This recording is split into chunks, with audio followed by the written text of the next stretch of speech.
Alright, so I'm gonna do another reaction video. So this can be reaction to 4 Scary Jew hunting horror stories for Mr. Nightmare. So let's check this out.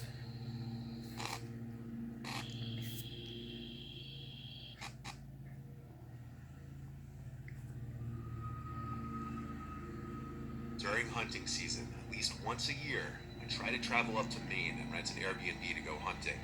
I wish I the never bought person my own out there would place just because I stop can't mowing their really lawn. afford it just for a single It's trip kind of every year. distracting. So doing a weekend rental makes more sense for me. Plus, I'm not exactly an expert. I'm still trying to get more experience. Some years I'd go with my uncle, but in recent years he hasn't been in the best shape health-wise and he's not really up to it anymore. So I've been going alone more recently. Last year, which was 2022 at the time I'm writing this, was the last season that I went hunting. It was November. The Airbnb I rented was near a national park. I arrived late on a Friday because I had to come home from work, get ready, then That head guy out to the driving on hunts. the line. I Not pulled up supposed to into do the that, long dude. stretch of private dirt road to get to the cabin-type Airbnb. It was pitch black outside. It was dead silent too. This time of year there's obviously no bugs or crickets left. So the nights are dead silent and dark up there. Especially if That's the place you're creepy. staying is secluded like this one. I pulled up as close as I could to the cabin, and the owner told me the key would be hidden under the mat. Sure enough, it was there. I brought my 2 bags inside the cabin and unpacked my things onto the bed in the one bedroom. It was a very cozy cabin, and the owner already had the heat turned up for me, which was nice. Maine gets pretty cold up there in November. There was cable and Wi-Fi in this Airbnb, so I set an alarm to get an early start at dawn, which in my opinion is the best time to find deer or even moose if you're lucky. The next morning, I was up as soon as my alarm went off, and I was out in the woods in less than half an hour. Since this was foreign territory to me, I posted up behind a blowdown I found, some knocked over trees. Usually this would now be a waiting game, but I heard a man's voice call from behind me. I had a mini heart attack and turned around to see some man with gray hair, but who looked like he was only 50, who was approaching me slowly. He said slowly in a very angry sounding voice, "What the hell are you doing here?" I responded, "Excuse me?" He said, "Hunting is restricted here." I actually was unaware of this. When I explained this to him, he said, "I watched you ride up here. You best leave the way you came." This scared me. I said, "What do you mean you watched me ride up here?" He told me he always sees people riding up to that cabin, always out of town folk who come up here for the wrong reasons. I apologized to him and told him I'd leave.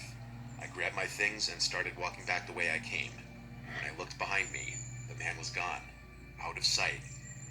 I walked back to the cabin, then took my car and drove to a different park that, according to some website, allowed hunting. I posted up there and had a failure of the first half of the day. Around midday, I went back to the cabin to just regroup and have a meal. But when I got back to the cabin, I found that the door was unlocked. I could have sworn I locked it before. When I got inside, I was almost positive certain things had been moved around and the zipper to my bag was unzipped. I couldn't remember if I left it zipped up or not, but it was typical for me to always keep my bag zipped up. I just checked every room quick before settling down. I was way too hungry to just prepare a light meal, so I drove to the little village nearby and picked up some Chinese takeout. Then I drove right back to the cabin. I was planning on heading back out to the park at dusk. When I got back to the cabin, I just ate my food and went straight to take a nap. After my nap, I headed back out to the park. I spent about an hour walking maybe a quarter mile very slowly, and I wasn't finding anything. My uncle always told me you could find a deer or moose in 10 minutes or 10 days. It just Well, you're depends on not how many finding are any present art. and being in the right place at the right time. Sadly, luck was not on my side this day. So when it was starting to get dark, I packed up and started heading back to my truck. It was just a short drive back to the cabin. I cooked the pasta and meatballs I brought with me for dinner as I had the TV on in the background. Then I laid down on the little love seat couch as I ate and watched some old black and white movie. While sitting there, I thought back to earlier, how the door was unlocked and things appeared to have been moved. Only I didn't notice anything missing. I wondered if it was just in my head or not. Not No, it's long not. after this, I brushed my It's teeth, probably the shifted to the old bedroom where I man. began to watch another movie in there, planning on falling asleep to it. I was starting to drift into that half-sleep state, where what was going on in the movie was actually starting to blend into this half-awake dream I was kind of having, until I heard the distinct sound of a door clicking open that snapped me out of my half-sleep. I groggily looked up and noticed the closet door in the room was now cracked open. This immediately woke me up completely. Wow. Now, the door being unlocked and belongings potentially being moved did not seem like a coincidence. I waited a moment, then got out of bed, went to my hunting pack, and grabbed my CZ-75. I went back to the bedroom, turned on the light, and pointed my gun at the closet door. I yelled, "Come out now or I'll shoot." A big part of me still didn't believe there could actually be a person in there, and I thought that I was just being overly cautious. But when the door actually pushed open, I was in pure shock. That older man from earlier in the day stepped out, and his unhappy-looking face switched to a gross smile, missing a front tooth. He said, "You got me." I said, "Don't move," as I went to grab my cell phone and call 911. Thank God I had service here. The sheriff's department was on their way, and I let them know I was armed and had the intruder at gunpoint. It was an excruciatingly long wait before the sheriff's deputies arrived. Yeah. During that time, the man was telling me how he's sick of people like me having no respect for the parks up here. I had no idea what he meant, but I wasn't entertaining him. I kept telling him to shut up. When deputies got there, it was an obvious arrest for breaking and entering and possibly robbery, though I don't think he ever actually stole anything from me. Hold on 1 minute. Alright, sorry about that. I was just waiting for the person out there to finish what they're doing. No, I did not go out there and just complain. Okay, I'm not that kind of a person. You know, I'm chill. I wait for things to be done for I do whatever, I guess. So what? Okay. Possibly robbery, though I don't think he ever actually stole anything from me. The man claimed the door was simply unlocked, though I don't know if that was true or if he had somehow picked the lock or even climbed through a window. The Airbnb host said that there were no other hidden keys and that I definitely left the door unlocked. He seemed more concerned about whether anything of his was stolen and putting blame on me as opposed to asking me if I was okay and apologizing for the experience. He said he had no idea who the man could have been, even after getting his name. I still don't think I left the door unlocked, but thank God I was on a hunting trip and Yeah, I had don't my know. firearms with me to quickly neutralize the threat. Yeah.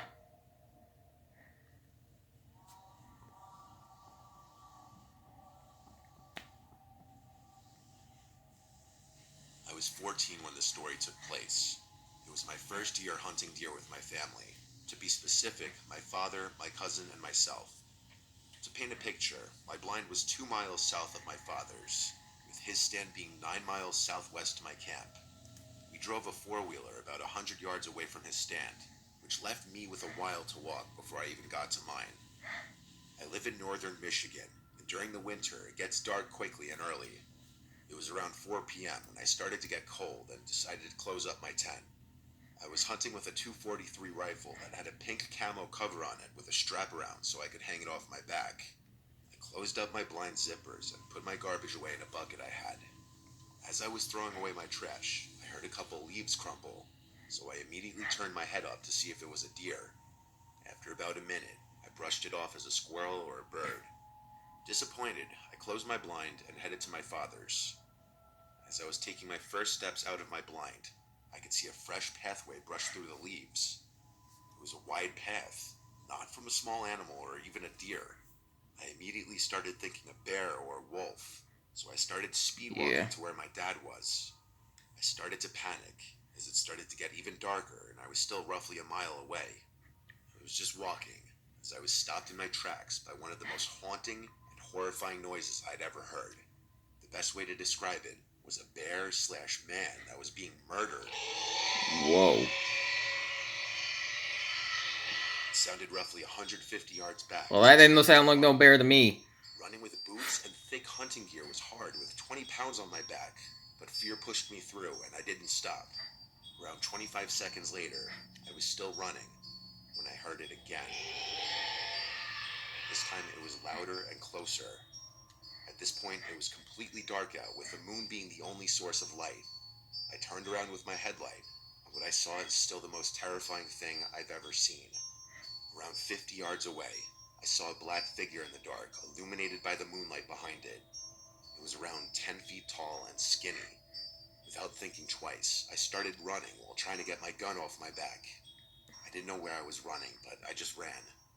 I ended up on a road that I recognized as Rabbit Road. The road that Rabbit Road. With the entrance to the hunting area. I ran on the road until I got to my camp. By the time I got into sight of my cabin, I turned around again and and saw it again, this time further away. It was still standing up, and I Did could the only rake? describe it as a tall, black, skinny figure. It had long arms and long legs. As I got on my cabin steps, I threw I up don't from know. exhaustion and continued to vomit for about a minute, until I later then passed out. I woke up to the sound of my dad's four-wheeler turning into the cabin driveway. I started crying as I ran up to him, hugging him. I quickly told him the story of what happened and how I ran back without stopping. He didn't believe me at first, but as we got settled inside, his face started to change as he saw the desperation in my eyes. I didn't sleep that night, or for weeks after. People have told me it was most likely a bear, or I was just seeing things, but I know I what I mean, saw. bears can I'm get older up now, on two and I legs only hunt sometimes, with so someone with me. I kind of also makes hunt sense. with a bigger gun because it gives me reassurance that I could shoot something larger. As I'm writing this was the most scary experience of my life. Yeah, who knows? It could have been a bear on two legs, so sometimes bears do walk on just two legs It sometimes, was a so. Friday evening and I was getting home from school. I was 13 years old and was really excited to go hunting. I love hunting, especially the ranch we go to in Alice, Texas. I've been going there since I was 4, and I have so many memories of the place. It was my grandpa, my dad, and I going. There were going to be a few other people, like the ranch owner's family. We were packed up and ready to go. It was deer season, my favorite season. Just the feeling of seeing a big deer right in front of your eyes is a wonderful feeling, and of course shooting it. People say that it's wrong to kill animals, but I disagree if you're actually eating it. We got to the ranch and it was 10 p.m., so it was pretty dark out there. The ranch is 300 acres, I believe, and the campsite is an old little shack, probably the size of a normal bedroom. There is electricity there, but it's not a huge cabin where most hunters sleep in. However, there are little beds there, but one time my dad found a huge snake shed in one of the beds when I was little, so from then on we sleep in a tent.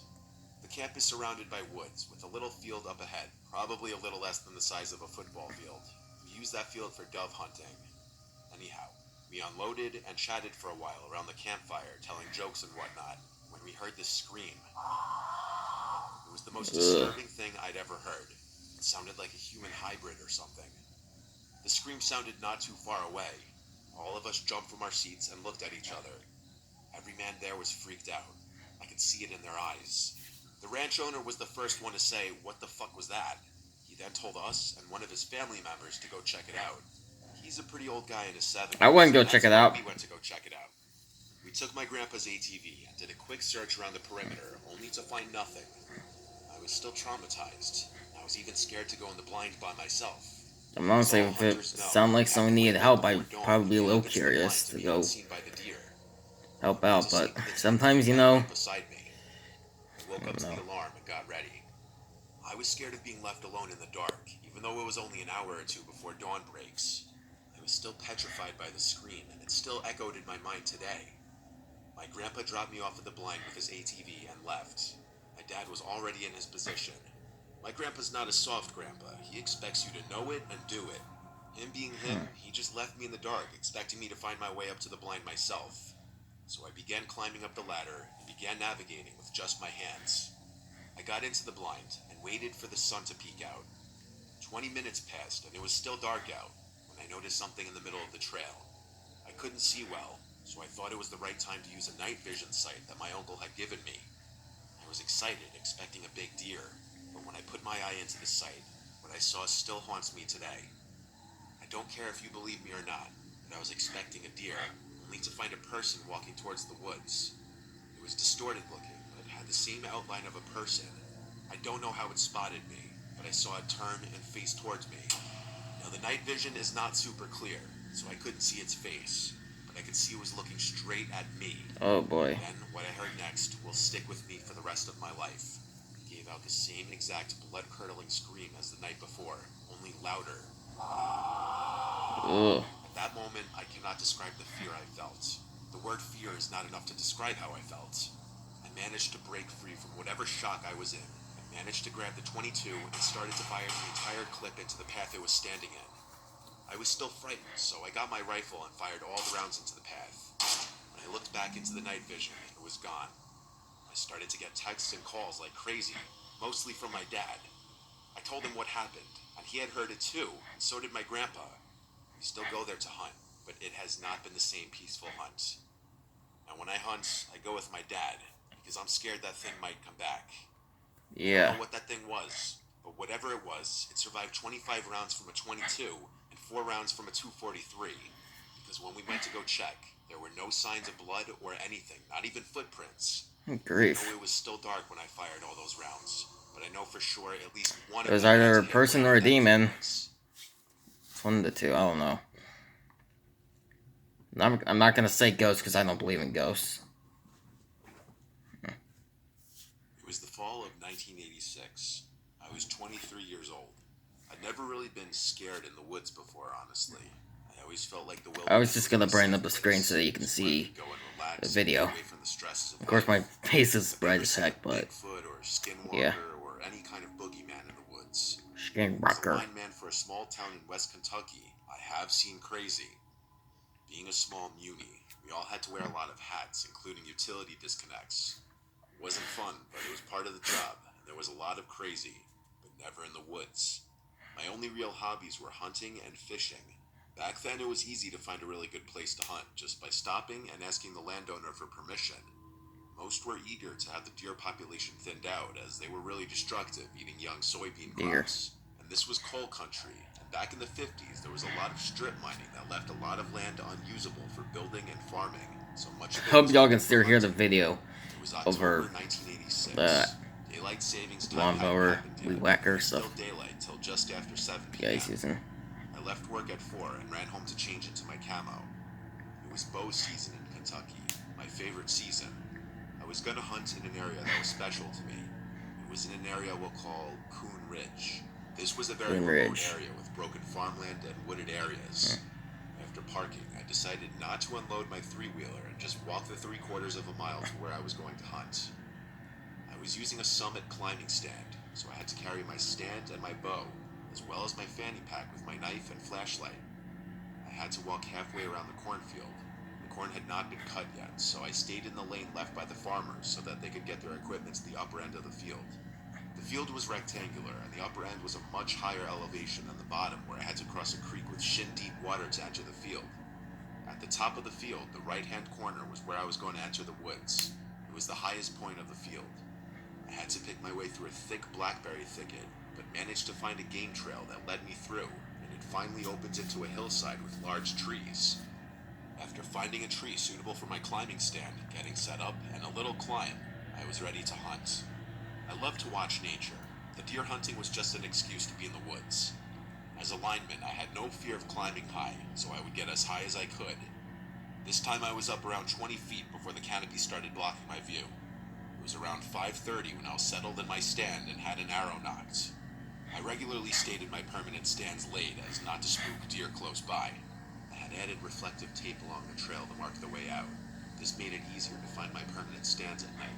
But this day, I was in my climbing stand in an area I hadn't been in at night. I was about to start down when I heard something walking, so I waited. It sounded like a deer in the thicket, but I never really could get a look at it. It was 8 o'clock, close to a full moon that night, so from my high vantage point, I could see pretty good in the Goodness. woods, and I felt like I could still shoot up to 15 yards, but it was after shooting hours, so I started down.